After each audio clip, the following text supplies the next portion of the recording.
Sam worked his magic, and a few weeks ago we did our first test run. Even at quarter chat, she was a blast to ride, so we've now decided to take her to an event in North Yorkshire and run her full throttle. So what are we going to do to it to make it giggle ready?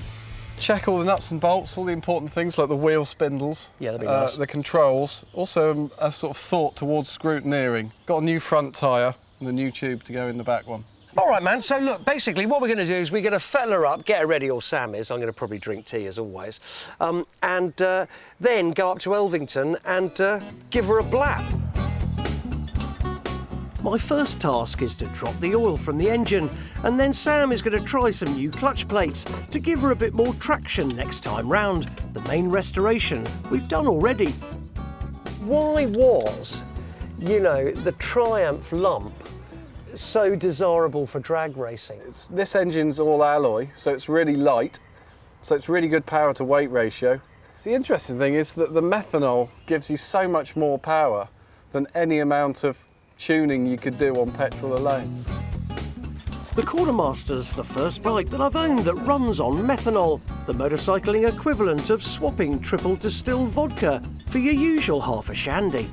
And then just for good measure, you put a blower on. You put a blower as big as the engine. And this is running £12 a boost, which is huge. Is it? Yeah. OK, so look, I have to tell you, quite a lot of oil has come out over the last few weeks. Yep. Yeah, so that's probably about it. Next, we're going to have to move on to the real work. Time to make a great escape. How long is this going to take, do you reckon? About a day and a half. Would you mind you wouldn't miss me if I left, would you? Not if you made some tea now and again. Yeah, of course I will, of course I will. I just want to nip off and get some advice. What, like spiritual, like? No, just quite far away. Oh, yeah. Yeah. See you, mate. Bye. We're getting ready to take our drag bike, the Quartermaster, up to a speed weekend at Elvington in Yorkshire. While Sam is tinkering away, I've headed south in search of advice from one of the greatest British riders of all time. So where would you come to visit a drag racing legend? Well, an industrial estate in Essex. That's where. Now, a lot of people have heard of Hagon shocks, but what fewer people realise is that the founder of the company is Alf Hagon, one of the great names of British motorcycling. He's the first Brit to go over 200 miles an hour, the breaker of several world records, and has more trophies than Imelda Marcos has shoes. He started his career as a grass track rider and won 11 national grass track championships before he got the sprinting bug. If there's one man who knows about 1960s drag bikes and how to ride them, it's Alf. So what will he make of the Quartermaster? Yeah. What do you mean, yeah? Go on, well, tell me. Well, you ought to see the picture of the first one I built. Right. Yeah. Do you recognise it at all? No, it's not one of ours. No, nothing to do with us. Clearly Alf isn't impressed, but I have to admit that compared to Alf's own bike, the Quartermaster does seem a little crude. His design philosophy was simple: choose a big powerful engine like this Jap V-twin and then make the rest of the bike as streamlined and minimal as possible. The thinnest, lightest frame, the smallest seat you can get away with, and the most aerodynamic nose cone. Hey, let me show you something else, all right?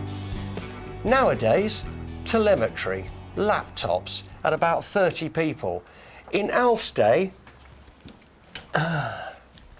small book. This is fascinating. When's this? This is 1967. In Holland, a 10.3, a 10.5. A demo run with a crosswind in 67, you were doing a 10.03. Yeah, look at that, man. Hey, look, check after every run. And this was the list of things that you needed to check. Unbelievable. That's a bit of history in my hand. But what tips can he give me for riding my bike? What are you doing? Are you getting on? Yeah. Now this is really brilliant to ride. You come up the strip. Yeah. Then you say, I've got no goggles. You don't need goggles. Because I saw you on here, look, right? Is that you doing a run? Yeah. What was it about drag racing that rode your boat? Was that acceleration addictive? Is that what it was all about? Well, yeah, it was just about, you know, doing it better than everybody else. That's what it was all about.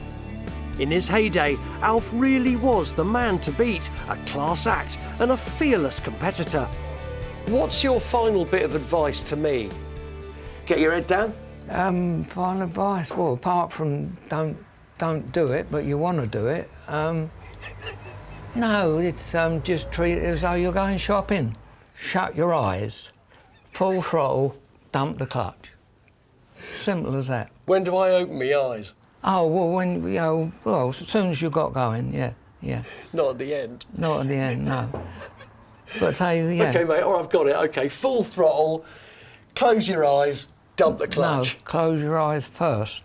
OK, I've got to get the procedure right. Yeah. Alf, look, I've got to tell you about it. It's been a privilege for me to come and see you. Right. And I'll tell you what, if Your Majesty is watching, sort him out a knighthood. Where everyone's gone speed crazy. Well, welcome to Elvington, one of the finest straight line courses here in the UK. And it is especially today because the sun is shining. This is a straight liners event, a two-day festival of all things fast. As well as weird and wonderful creations straight out of Heath Robinson's sketchbook, there are more superbikes than in Jay Leno's garage. Every bike from every manufacturer, whether it's exceptionally loud or a very mellow sounding Hayabusa, everyone's now getting out on track. I'm going to go and see Sam, see how he's getting on. And the answer is, not too well. Well, what's happened there, mate? You just put a bit too much fuel in it. OK, well, we can evaporate it, can't we? It's a little bit of a hazard, but it'll be gone in a minute. So there's been no smoking generally? Absolutely. Don't switch the ignition on yet. Hey, look, while you were letting that dry off, do you want to hear about my little trip to Alf's, or what? I'll just move the bike out of the puddle. All right. I'll tell you what, blimey, there's a jet bike. Uh-oh, the jet bike's back to give us a run for our money. I just thought that jet bike was a good source of ignition, so I'd move our merchandise out of the area. Yeah, I think we should. We really don't want to set fire to it straight away. My God, that is phenomenally quick. Now, look, right, do you want to know what Alf told me? Stay at home? Yeah, the advice. Yeah. OK, have you got a pen and paper? It's quite complicated. Here it is. Yeah. Wide open. Yeah. Yeah, drop the clutch and shut your eyes. But it's something that probably I'm not going to do. I'll tell you what we're going to do today. We are on a fact-finding mission with this, really. But we're going to run it a little bit in anger, but actually we're not doing standing quarters today. What we're doing is an American thing. It's never been done at Elvington before, which is a flying eighth of a mile. The idea is simple. You take her out, get her going, and then, when you hit the timing light, you shut your eyes, say your prayers, and go hell for leather. By coincidence, Miles, the last man to own and run the quartermaster, is here today. As a spectator, though, not a rider. Did you ever think you'd see it running again? I didn't. My friend advised me to hang it on the wall, saying it was very dangerous. So that was probably going to be its next outing. But it could have fallen off and hit someone on the wall, you know? It could have done. No, but every credit to you guys. Let's get it out there and... Yeah, give it a whiz, mate. You haven't brought your full leathers, Miles. Funny enough, I left them at home. I'll tell you what, I am a little nervous, Miles. Normally I'm not nervous, but this thing kind of conjures those feelings, you know, within. You're going from Harley Davidson to highly dangerous. This is why you've got that feeling. So you're doing flying eights here? Yes. So that'll be good. That'll be a good little gentle, test isn't for it? Yeah, so that's a nice warm-up. Yeah, just feed it in. Yeah. And off she goes. Yeah. God, it just sounds so simple, doesn't it? Doesn't it? Yeah. It's just like going to the shops. Yeah, don't you start. That's what Alf was going on about. Coming up, we watch the wacky races. These guys on a mono wheel are doing about 60 miles an hour. How crazy is that? And get ready to roll. We pass scrutineering. all the lads are here, it's not raining. What more do you want? OK, this is it. Right, Sam's elected to go first, haven't you, mate? Yeah, why not? Yeah, why not, indeed.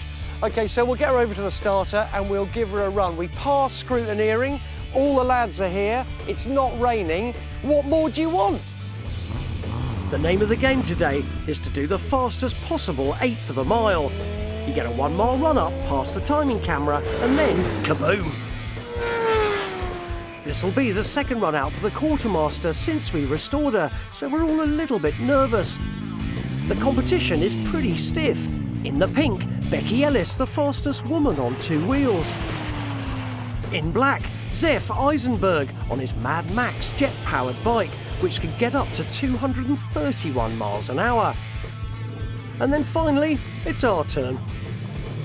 OK, our time is nigh. So we'll get it on the roller. Are you feeling good? Yep. No, you're not. You're feeling nervous. Don't talk to me like that. Yeah, I don't know why. I don't know why. I'm feeling a bit nervous as well. No, it's fine. Hey! Time to go to the shops.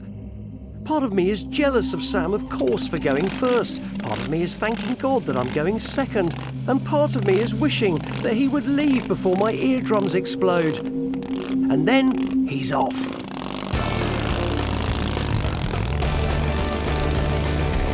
The quartermaster may be a bit of a dinosaur, but it's in its element. Dragosaurus Rex, built for speed. I think there was a slight problem in first gear, but he's flying now, man. 2 minutes later, it's all over. How was that, mate? That was really different. Really? Now talk me through the difference of different. Well, I have to say, it's the first time I've ever done anything like this and actually felt like trying to do well. Yeah. As I come through the last bit, I wished I'd opened it up a bit more, but I think I did all right. Well, we should find your time, mate, and then then I should have a go. What is it, Skid? 81.94. Yeah, great. 81.94. I tell you what, man, for a first run, mate, that is happy days. Compared to Becky Ellis, who reached 231 miles an hour on her Booster, 81 is snail's pace. But for this class of bike, it's not at all bad, as legendary drag star Pip Hyam acknowledges. I've seen so many of these triumphs run over a 40-year, well, career in inverted commas, and a lot of them just burble and cough and mess, and it just sounded dead sweet. Its last careful owner, Miles, is equally impressed. But isn't it great to see it running? Absolutely fantastic. I think you did really well for a first pass. Same here, mate. I mean, 80 miles an hour. Wow, that's really good. There's more left in it, Henry. I know, but I'm just a little bit scared. He's sort of kind of set the benchmark for me. Absolutely. You know? Yeah. Oh, well, look, here goes nothing. Then we'll give it a crack. 20 minutes later, I'm suited, booted, and ready to roll. Well, sort of. Can't quite remember Alf's advice. I think it was full revs, drop the clutch, close your eyes. Or was it? Close your eyes, full throttle, and drop the clutch. Oh, I'm just going to go and have fun. Hop on. Okay. Okay, ignition. On. Here goes. Nothing. This is only the second time that I've ridden this bike, but what a feeling! It's amazingly stable, but at the same time, you've got this real sense of raw, not totally predictable power. It's much more frightening watching someone else do it. 90 seconds later, it's all over. That wasn't a bad effort. Well, come on then. What was it? Well, you know, you weren't as quick as me. No, I didn't think so, man. What was the corrected speed? 98.1. What? 98.1 through the speed trap. No, you're joking. No, I'm not. 98.1, and that is confirmed. I didn't believe it, so I double-checked, and it's 98.1. What, average on the 8th? No, I think it was an 88 average, but a Okay. 98.1 through the trap at the end. The exit. Can I just tell you something? I never saw the 8th marker. I was waiting for it, Oh, yeah? so I kept going past the finish quite a long way to think, where's the finish? So what an amazing start on its first proper run out. Would you believe it? We've set a new land speed record for this class of drag bike. But we, of course, are not the only ones having a bit of fun. This year's Elvington is bigger than ever, with riders coming from all around the world to break records and set personal bests in this surprisingly warm Yorkshire sun. Things run here, all shapes and sizes. Check out these two lads with a mono wheel. And I know what the geezer's doing in the middle. These guys on a mono wheel are doing about 60 miles an hour. How crazy is that? And after watching those wacky racers doing their stuff, it's not long before Sam and I are getting ready to roll again. Second time around, Sam pushes it harder and records 86 miles an hour average speed. I think I'm finding my kind of personal limit. Yeah? When I take her out for a run, things don't go quite according to plan. 60 seconds in, the blower blows and it all comes to an untimely halt. Did you see the guarantee, Henry? Yeah, I wanted to talk to you about that. The Horizon warranty scheme. You told me it had 2 miles warranty. Oh God, we're just out of warranty You've done then. 2.5. Typical. Has it done the Woodruff key or something? No, but it has left the Woodruff key out there somewhere, and the nut. With the blower blown to bits, that's it for our day's racing. But the good news is the damage was pretty contained. So that's the pulley for the Yeah. blower, Yeah. right? And it basically fell off. Yeah. And Sam has explained in great detail to Miles that basically it's gone wrong. And Sam will, as ever, fix it. Hey, look, we've had a great day, mate, though, haven't we? Fantastic. What an amazing time we've had. I'll tell you what, nothing beats racing a very, very stupid machine with some good friends. I'd like to do that every day of my life.